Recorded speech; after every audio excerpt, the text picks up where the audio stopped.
Donc ça c'est des boutures d'Ernaria que j'ai dû faire genre vers septembre. Donc ça, l'hiver, ça n'a pas une très grosse croissance, hein, c'est normal. De toute façon, c'est une plante lente à installer, l'Ernaria. Donc j'ai juste à soulever une vache, planter à bonne distance à chaque fois qu'il y a un goutte à goutte. Et si je le place bien droit, chaque goutte à goutte va dessus. Enfin, à chaque fois qu'il y a un trou, je crois que c'est tous les 30 cm. 50, non, j'ai pris 50, c'est moins cher. Voilà, puis j'ai tenté une ligne en plein hiver au milieu. Mais bon, il gelait, du coup, bah, ça a crevé.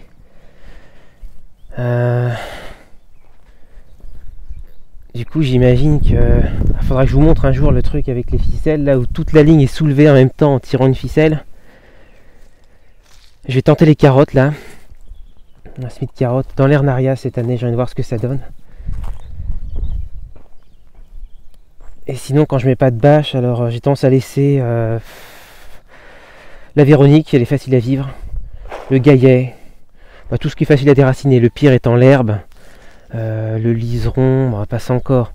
Le pissenlit, bah, faut bien choper la racine. J'ai une terre très légère, donc moi le désherbage, c'est pas vraiment un problème. Mais le pire, c'est l'herbe. Ça enlève une grosse quantité de terre. C'est une grosse motte et c'est chiant parce que on la secoue, t'en fous partout. Et comme dans 1 litre de terre, il y a 1000 graines, bah, tu sèmes des graines dans tes allées par exemple, ou au-dessus au-dessus de ton Ernaria. Donc elles tombent et puis faudra quand même les désherber un moment.